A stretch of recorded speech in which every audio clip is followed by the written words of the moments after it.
some key ideas that you must remember after learning this chapter. So first, we will discuss about the importance of human resources management process and the external influence that might affect that process. First, human resources can be a significant source of competitive advantage. However, human resources is an important part of organizational strategies. Achieving competitive success through people means managers must change how they think about their employees and how they view the work relationship. And finally, the way organizations treat their people has been found to significantly impact organizational performance. So these are some external factors that can affect the human resources manager. So first is about the economy.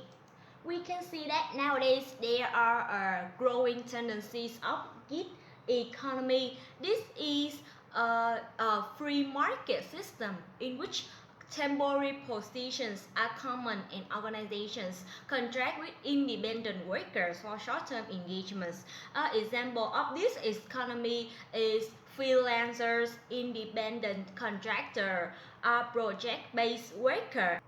And the second factor is labor union. A labor union is an organization that represents workers and seeks to protect their interests through collective bargaining. The third external factor is regulations. Two current U.S. laws that each have the potential to affect future human resources management practice.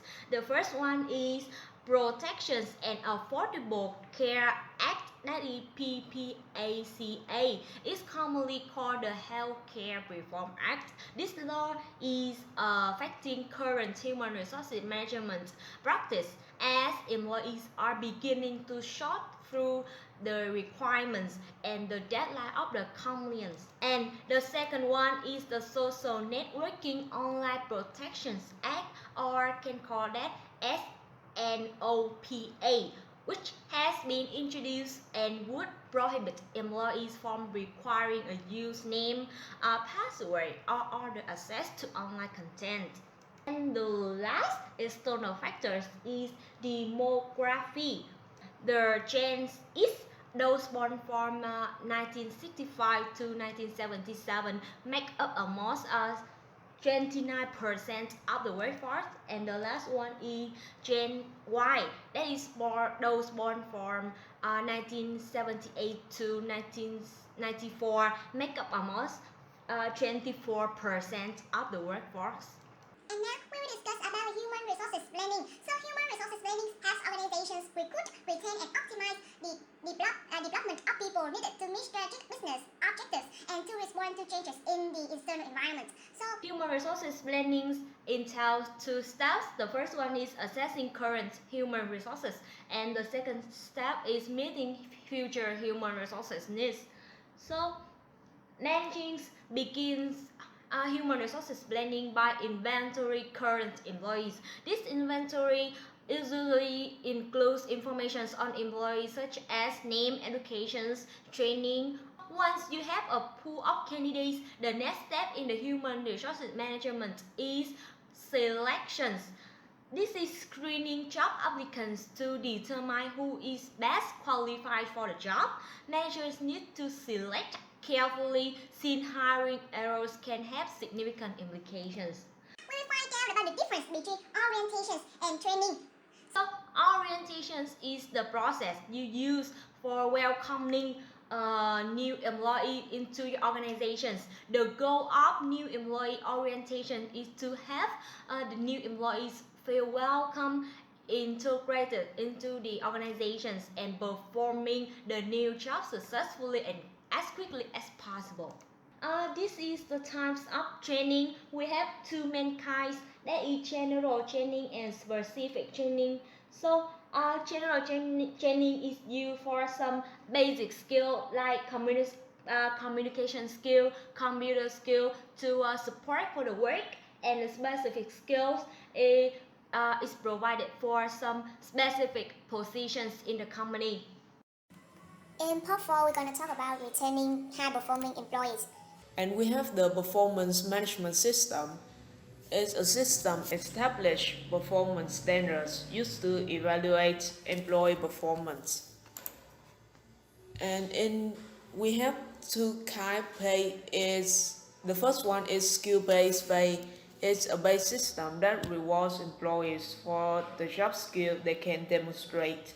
And the second one is variable pay. It's a base system in which an individual's compensation is contingent on performance. And we also have the factors that will determine pays and benefits. The first one is the employee's tenure and performance. The second is kind of job performed, kind of business, unionization, labor or capital intensive, management's philosophy, geographical location, company profitability, and the size of the company.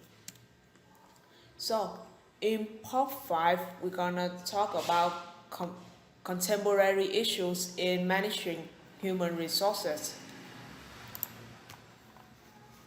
And the first issue is downsizing, which is the planned elimination of jobs in an organization.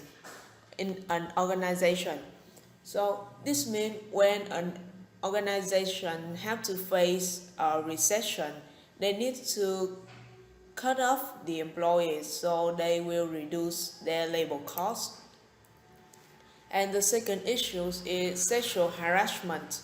Is any unwanted action or activity of a sexual nature that explicit or implicitly affects an individual employment, performance, or work environment. And we have the tips for managing downsizing.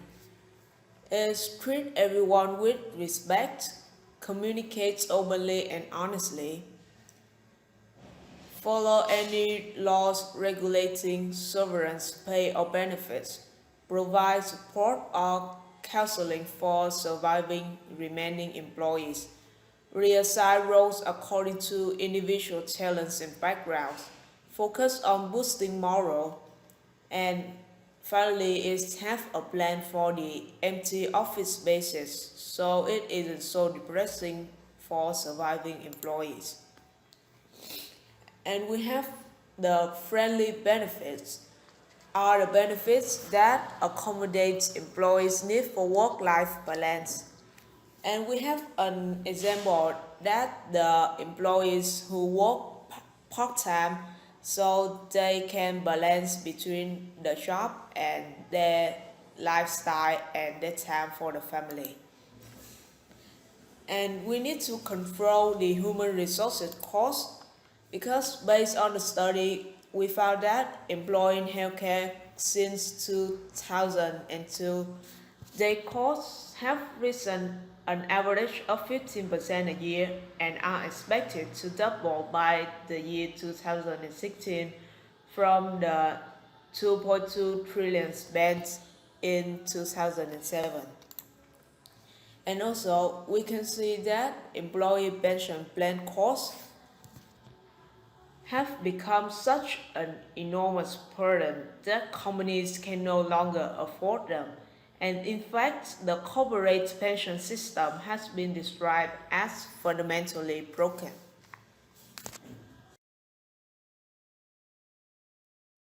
Hello everyone, I will answer the question in case 1 in chapter 12, that is Max and HR Management Challenge in China. The first question is why does human resource management represent one of the major challenges faced by foreign companies entering the Chinese market?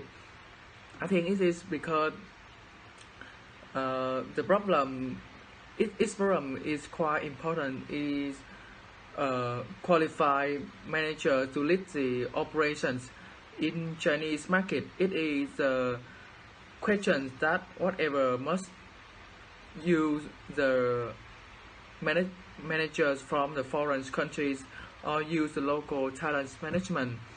This comes on the top of the common problem related to the human resource management in China, which own Western companies have the experience in one way or another. The second question is, what are the main issues expect managers really facing? My answer is the main issue is that expect managers generally face culture conflict and language skill in complicated Chinese business environment. Chinese is one of the hardest language to learn. Even the organizing banquet can be daunting experience for someone not acquainted with the local cultures. Besides that, expect managers who have so experience one up of the country and speak Mandarin is such high demand that they are normally very expensive. And the third question is, why don't foreign companies simply hire the local staff instead of reaching out of foreign manager? I think if the foreign company simply hire the local staff instead of reaching out of the foreign manager, it needs to train them function in Western company. It may be very expensive and the process painful, slow, especially if the hiring is done privately by passing the expensive. In the final session of chapter 12, a case application to stopping traffic. When giving a performance evaluation, the employer has the task of letting employee not only knows what they do well on, but also where the shortcomings are. Praising the employee on the job well done is easy because it's just going to make employers feel better, feel more pleasure about themselves. However, giving a negative feedback is not an easy task. The employees will take it personal and become bitter or more betrayal about it, or they can use it as a learning experience to improve their shortcomings. So employers has no way of recognizing which way employee would take. I feel the color-coded system was done in very poor taste. I cannot imagine how their thought is and well. Employees' performance should be kept private, and the employees should be the one know how evaluation went. If I were a store manager, I would spoken each of employee individually and let them know how the color-coded system works, where I felt they stood in the mirrors and giving the employees the helpful criticism on how they enhance the work performance. In my opinion, the employee should have been told about this from the start, but in a private manner. I think if they had done this as a more of evaluation of employees in a quarterly manners or more consistent manner and giving the employee a chance to improve, this would much be more effective. Thank you for listening.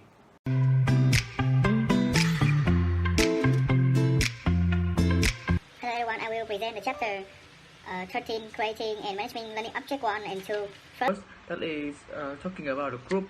Group, it has two or more interacting and interdependent individuals who come together to achieve specific goal. It has two groups. First, that is formal group and the informal group. There we have 5 stages of group development. First, that is forming stage.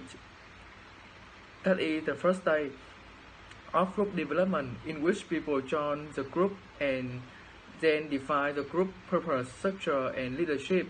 Next, that is storming stage, the second stage of the group development, characterized by intergroup conflicts. The third is norming stage, that is the stage of development characterized by close relationship and cohesiveness. The fourth step is performing step. It is development when the group is fully functional and works on the group task. And finally, that is adjoining, the final stage of the group development for temporary groups during the which group members are concerned with the wrapping activity rather than task performance. Next, we have the work group performance satisfactions. We have four reasons why some groups more successful. First, that is ability of the group's member. Next, that is the size of group. Then that is level of the conflicts, and finally that is the internal pressures on member to comfort the group's norms. We also have some external conditions imposed on the group. There are quite a lot of reasons why work groups are affected by the external conditions. First, organization synergies, authority relationships, formal rules and regulations, availability of resource, employee selections, or the performance management system and cultures, and finally the general physical layout of the group workspace. We also have the group member resource. This is a group performance potential depends to the large extent on the group each individual bring to the group. These are including knowledge, ability, skill, and personality traits. We also have the group structure. There are 6 main points of this is role, norms, group things, status, social laughing, and group cohesiveness. Thirdly, what is the work teams? Work teams are groups whose members work intensively on the specific common goals using their positive synergy, individual and mutual accountability, and complementary skill. Take example of Sparta, Tennessee facility of Philip professional luminaries. A work team came up with a startling innovation which is an easy to reach and highly adaptive format. They apply the flexible principle to the work of lighting feature production and together figure out how the idea conducted. There are 4 most common types of work teams. Firstly, problem-solving teams. A team from the same department or same functional area give hand to improve work activity or solve the specific goals. Secondly, self-managed teams is a formal group operate without a manager and is responsible for all their work process and segment in their respective areas. Next, cross-functional team composed of individuals from the various functional specialties. And finally, virtual teams is that uses technology to link physically dispersed members to achieve a common goals. To establish both effective and efficiency work teams, it must satisfy the following criteria: clear goals, relevant skill, mutual trust, good communication, unified commitment, and negotiating skill. In fourth, the most challenging issue for a manager to handle the global team, which can be seen in the group member resources, especially diverse cultural characteristics. Group structure includes conformity, status, cohesiveness, group process such as communication and managing conflicts, and finally, a manager role in making own works. In building a team skill, a manager must view their roles as a coach and develop others to create more collaborative, inclusive, and organizational teams. Lastly, the understanding of informal relationship amongst individuals can support and hinders the group effectiveness. Just It's me again. My name is Ngọc. So now I will introduce to you the case study one, that is far and wide. So this case study is about the company. This is Lonely Planet. Lonely Planet was founded by married couple Daisy Maureen and Tony Wheeler in 1972, embarked on an overland trip through Europe and Asia to Australia, following the route of the Arctic and Cambridge Far Eastern expeditions. They found that a lot of people were interested in hearing about their travel experience. Urged by friends, they started working on a travel guide titled Across Asia on the Jeep. So from its first simple self-published guidebook, Lonely Planet Publications has grown to become the world's largest independent guidebook publisher. For the questions 1, there are many challenges involved in trying to create an effective team in an organization that is primarily staffed by independent contractors.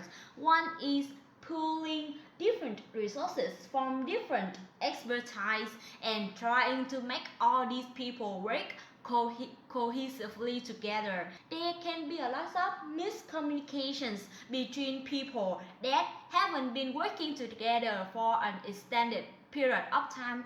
The solutions measures can deal with the challenge by having face-to-face interviews with a contractor before hiring them to judge who would fit well into the position available. Another way is to always have an open and easy form of communications between the contractors so they can freely ask questions and throw out ideas. Questions 2. I strongly believe that teamwork is essential to Lonely Planet business model because there needs to be collaborations between editors, cartographers, local experts, and the business owners. There has to be a certain level of understanding between all the moving parts to form a consistent and accurate magazines that people want to buy. For the last questions, in order to success, the team at Lonely Planet had to be able to communications at high level, be proficient in the material that they out in their magazines, and have high level of commitment from all of their partners, and they have to be able to negotiation well. These skills are imperative to their success because they are guidelines to achieving the company's goals. In order to reach the goals and success, worker needs to be committed to the companies for long-term success and be trustworthy. Negotiations in general is important because the company has to be able to get what they are looking for at the right price and not to overpay for the material information they seek access to. In case application 2, we're going to talk about 737 teaming up for takeoff. And for the summary, almost half a century later, Boeing thinks 737 is the best-selling jet airline in the history of aviation. And Boeing also has been using employee-generated ideas since 1990s. And today, it takes 11 days for the final assembly of a 737 jet. And the first question, what types of teams do these employees teams appear to be? And I say that they have the first one is the problem solving team. The employees come up with solutions to problems, and although it may take years for the solution to be applied, they work together to make it happen. And the second type of teams is cross-functional team. The case application states that the employee teams are made up 7 to 10 workers, all with varying backgrounds and experience. And the next type of team is self-management team, and they meet as often as once a week, and the rest of the time they work in separate teams. And for the second question, as a manager, I would motivate my team to keep trying. by incentives. When they have accomplished their goal, they will be rewarded with an incentive. And in addition, I would use recognition programs, for example, Employee of the Month, to ensure that the employees receive the proper recognition for all their hard work. And another great way I think to motivate the team is letting the employees know that they are on the right track, or getting in there and helping them out by myself might be the motivation they need to keep trying. And for the next question, I think our team leader needs to play two important roles in this type setting. The first one is the team leader must be able to lead the team without being a dictator. In order to keep things running smoothly, the team leader must help the team out rather than be a boss and tell them what to do. So the team leader must be a part of the team. And a team leader must be motivating and positive. They must offer words of encouragement and motivation to ensure that the employees reach their full potential. And using the exhibit the characteristics of effective teams that Boeing 737 need is unified commitment. So the commitment will consist of mental and physical energy, and unity consists of group spirit. This can exhibit intense loyalty and dedication to the team and are willing to do whatever it takes to help that team to success.